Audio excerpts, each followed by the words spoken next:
Hi friends, welcome to Indian recipes Tamil. நம்ம இன்றைக்கி ரொம்ப டேஸ்டியான அல்வா ரெசிபி பார்க்க போகிறோம். இந்த அல்வா செய்கிறது ரொம்ப ஈஸி, பிகினர்ஸ் கூட செஞ்சிடலாம். வாயில் வச்சதும் கரைஞ்சி போயிடும், அவ்வளோ சுவையாக இருக்கும். சின்ன குழந்தைங்கள்லேருந்து பெரியவங்க வரைக்கும் கேட்டு வாங்கி சாப்பிடக்கூடிய அளவுக்கு டேஸ்ட்டாகவும் இருக்கும். இந்த ரெசிபி நம்ம கோதுமை மாவு, கார்ன்ஃப்ளவர் மாவு இப்படி வீட்டில் இருக்கக்கூடிய பொருட்கள் வச்சு பண்ணியிருக்கிறதுனால உங்களுக்கு பொருட்களும் அதிகமாக தேவைப்படாது. ரொம்ப குறைவான பொருட்கள் வச்சு ஈஸியாக பண்ணிடலாம். இப்போ வாங்க ஃப்ரெண்ட்ஸ், வீடியோக்குள்ளே போய் இந்த அல்வா ரெசிபி எப்படி செய்கிறதுன்னு பார்க்கலாம். வீடியோக்குள்ளே போகிறதுக்கு முன்னாடி உங்கள் எல்லாருக்கிட்டையும் ஒரு அன்பான ரெக்வஸ்ட் இருக்குது. நம்ம சேனல் இந்தியன் ரெசிபீஸ் தமிழில் ஃபஸ்ட் டைம் பார்க்குற நண்பர்கள் இந்த வீடியோவுக்கு கீழே இருக்க ரெட் கலர் சப்ஸ்கிரைப் பண்ணால் கிளிக் பண்ணி சப்ஸ்கிரைப் பண்ணுங்கள். பக்கத்தில் இருக்க பெல் சிம்பலையும் கிளிக் பண்ணுங்கள். கூடவே இருக்க ஆல்ன்ற ஆப்ஷனையும் கிளிக் பண்ணி சேவ் பண்ணிக்கோங்க. அப்போ தான் நான் தினம் அப்லோட் பண்ணுற புது வீடியோஸை நீங்கள் மிஸ் பண்ணாமல் பார்க்க முடியும். இப்போ வாங்க வீடியோக்குள்ளே போகலாம். இந்த ரெசிபி பண்ணுறதுக்கு ஃபஸ்ட்டு ஒரு மிக்சிங் பவுல் எடுத்துக்கோங்க. அதில் 1/2 கப் அளவு கோதுமை மாவு, 1/2 கப் அளவு கார்ன்ஃப்ளவர் மாவும் சேர்த்துக்கோங்க. நீங்கள் முழுக்க கோதுமை மாவுலேயே கூட இந்த ரெசிபி பண்ணலாம். அப்படி செய்கிறதா இருந்தால் 1 கப் அளவு கோதுமை மாவை எடுத்து செய்யுங்க. நான் இன்றைக்கி 1/2 கப்பாக பிரித்து பண்ணியிருக்கேன். இப்போ இதில் தண்ணி சேர்த்து நல்லா கரைச்சிக்க போகிறோம். ஸோ 1/2 கப் கோதுமை மாவு, 1/2 கப் கார்ன்ஃப்ளவர் மாவு ரெண்டும் சேர்த்து 1 கப் வருது. 1 கப்புக்கு 2 கப் அளவுனா தண்ணி சேர்த்துருக்கேன். சேர்த்துட்டு இது நல்லா இது போல் மிக்ஸ் பண்ணி கரைச்சிக்கோங்க. கொஞ்சம் கூட கட்டிகள் இல்லாத மாதிரி பார்த்து நல்லா கரைச்சி எடுத்துக்கோங்க. இப்போது நல்லா மிக்ஸ் பண்ணியாச்சு. கொஞ்சம் கூட கட்டிகள் இல்லை, இது நல்லா கரைச்சாச்சு. இப்போது இதை அப்படியே ஒரு ஓரமாக வச்சுட்டு நம்ம சர்க்கரை பாகு ரெடி பண்ண ஆரம்பிச்சிடலாம். இதுக்கு பாகு பதம்லாம் ஒன்றும் தேவையில்லை, நார்மலாக சர்க்கரை கரைஞ்சால் போதும். அதுக்கு ஒரு பேனில் 1/2 கப் அளவு சர்க்கரை எடுத்துக்கோங்க. இது கூடவே 1/4 கப் அளவு தண்ணியும் சேர்த்துட்டு ஹை ஃப்ளேமில் வச்சு நல்லா கலந்து விட்டுட்டே இருங்க. எந்த கப்பில் நீங்கள் கார்ன்ஃப்ளவர் மாவு இதில் அளந்தீங்களோ அதே கப்பில் தான் மற்ற எல்லா இன்க்ரீடியண்ட்டும் அளந்துக்கணும். இதில் இப்போது தண்ணி சேர்த்தாச்சு.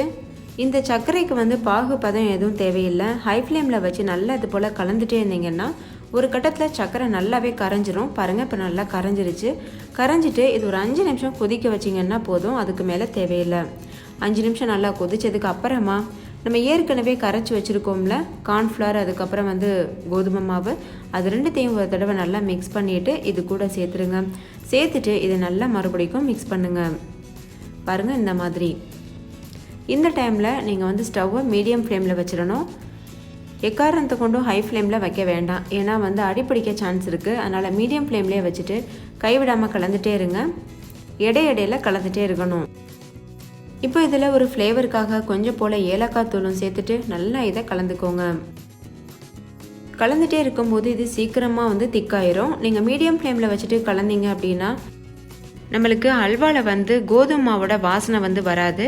ஒருவேளை ஹை ஃப்ளேமில் வச்சு கலந்தீங்கன்னா சீக்கிரமாகவே வெந்துடும். ஆனால் நம்மளுக்கு கோதுமை மாவோட வாசனை வந்துகிட்டே இருக்க மாதிரி இருக்கும். அதனால் மீடியம் ஃப்ளேம்லேயே வச்சுட்டு கலந்துக்கோங்க. இப்போ பாருங்கள், கொஞ்சம் திக்காக ஆரம்பிச்சிருச்சு, கண்ணாடி பதம் மாதிரி இருக்குது. இது கூட ஒரு 1/4 டீஸ்பூன் அளவுக்கு கலர் சேர்த்துக்கோங்க. உங்ககிட்ட கேசரி பவுடர் இருந்ததுன்னா நீங்கள் அது கூட சேர்த்துக்கிறலாம். நான் க்ரீன் கலர் சேர்க்குறேன், ஃபுட் கலர். இது வீட்லேயே ப்ரிப்பேர் பண்ணது. உங்களுக்கு கலர்லாம் வீட்லேயே ப்ரிப்பேர் பண்ணுறது எப்படின்னு தெரியணும்னா கண்டிப்பாக கமெண்ட்டில் சொல்லுங்கள். நான் அந்த வீடியோவும் எடுத்து அப்லோட் பண்ணுறதுக்கு கண்டிப்பாக ட்ரை பண்ணுறேன். ஃபுட் கலர் பொறுத்தவரை நம்ம வீட்லேயே ரெடி பண்ணி யூஸ் பண்ணுறது ரொம்ப நல்லது. இது கூட 1 டேபிள் ஸ்பூன் அளவுக்கு நெய் இல்லைன்னா டால்டா சேர்த்துக்கோங்க. சேர்த்துட்டு இது நல்லா மிக்ஸ் பண்ணிகிட்டே இருங்க. இடையில கலந்துகிட்டே இருக்கணும். இப்போ இது நல்லா கொதிக்க ஆரம்பிச்சிருக்கு.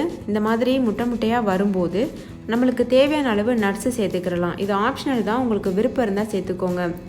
நான் இன்றைக்கி சன்ஃப்ளவர் சீட்ஸ் சேர்க்குறேன். உங்களுக்கு விருப்பம் இருந்ததுன்னா நீங்கள் முந்திரி பருப்பு, பாதாம், அதுக்கப்புறம் கிஷ்மிஸ், இந்த மாதிரி உங்களுக்கு விருப்பமான நட்ஸு, ட்ரை ஃப்ரூட்ஸ்லாம் சேர்த்துக்கலாம். சேர்த்துட்டு இது போல் நல்லா கலந்துருங்க. நல்லா கலந்துகிட்டே இருக்கணும். பாருங்கள், இது நல்லா கலந்துகிட்டே இருந்தேன். ஒரு 10லேருந்து 15 நிமிஷம் நல்லா இது போல் கலந்துகிட்டே இருந்தீங்கன்னா உங்களுக்கு இது போல் நல்லா திரண்டுட்டு வரும். கடாயில் ஒட்டாமல் திரண்டுட்டு வருதில்ல, இது கரெக்டான கன்சிஸ்டன்சி. இந்த டைமில் நீங்கள் ஸ்டவ் ஆஃப் பண்ணிடலாம். எனக்கு ஒரு 10-15 நிமிஷம் ஆச்சு. ஒருத்தருடைய அந்த ஃப்ளேம் அளவு, கடாயுடைய திக்னஸை பொறுத்து டைம் மாறுபடும். அதனால் இந்த பதத்தை நல்லா பார்த்து வச்சுக்கோங்க. இந்த மாதிரி கடாயில் ஒட்டாமல் திரண்டுட்டு வரும்போது தான் நம்ம ஸ்டவ் ஆஃப் பண்ணணும். ஸ்டவ் ஆஃப் பண்ணதுக்கு அப்புறமா ஏற்கனவே நெய் தடவி வச்சுருக்க ட்ரேயில் நான் இதை சேர்க்க போகிறேன். நீங்கள் ட்ரே இல்லைன்னா வீட்டில் இருக்கக்கூடிய எந்த பாத்திரம், பிளேட்டில் கூட ஊற்றி வைக்கலாம். ஏன்னா இது நம்ம ஆற வச்சதுக்கப்புறம் கட் பண்ணி பீசஸ் தான் போட போகிறோம். நான் வந்து இன்றைக்கி கேக் ட்ரே இருக்குல்ல அதில் ஊற்றி வைக்கிறேன். இதை வச்சுட்டு ஒரு 2 மணி நேரத்துக்கு அப்படியே விட்டுருங்க. இல்லை இது முழுமையாக ஆறுற வரைக்கும் வச்சுருங்க. அதுக்கப்புறமா நம்ம இதை பீஸ் போடலாம். இது ரொம்ப சூடாக இருக்கும், அதனால் ஒரு துணியை வச்சு பிடிச்சிட்டு அதுக்கப்புறம் இது போல் நல்லா டேப் பண்ணி கொடுங்க. இப்போ 2 மணி நேரம் ஆயிடுச்சு. இது முழுமையாக ஆறிடுச்சு. இதை இப்போ நம்ம கட் பண்ணிடலாம். நீங்கள் பார்த்தீங்கன்னா தெரியும், இது நல்லா செட் ஆகிருக்கு. நம்ம கை வச்சு தொட்டோன்னா நம்ம கையில் ஒட்டவே ஒட்டாது. அதே போல் ஓரங்கள்லாம் தானாகவே விட்டுட்டு வரும். கரெக்டான பக்குவத்தில் நீங்கள் ஸ்டவ் ஆஃப் பண்ணியிருந்தீங்கன்னா தான் இந்த மாதிரி உங்களுக்கு கிடைக்கும். இல்லாட்டினா ஆறுனதுக்கு அப்புறமாவும் பிசுபிசுப்பாக இருக்க மாதிரி இருக்கும். ஒரு பிளேட்டில் இது போல் கவுத்திட்டு மேலாப்பில் நல்லா டேப் பண்ணிக்கோங்க. டேப் பண்ணதுக்கு அப்புறமா இந்த ட்ரேயை அப்படியே மேலே தூக்குங்க. பாருங்கள் எவ்வளோ சூப்பராக வெளியில் வந்திருக்கு. இதை நம்ம இப்போ கட் பண்ணி சர்வ் பண்ணலாம். பார்க்குறதுக்கே அவ்வளோ அழகாக இருக்குது. நீங்கள் க்ரீன் கலருக்கு பதிலாக ரெட் கலர், ஆரஞ்சு கலர் கூட சேர்க்கலாம். உங்கள் விருப்பத்திற்கு ஏற்ப சேர்க்கலாம்.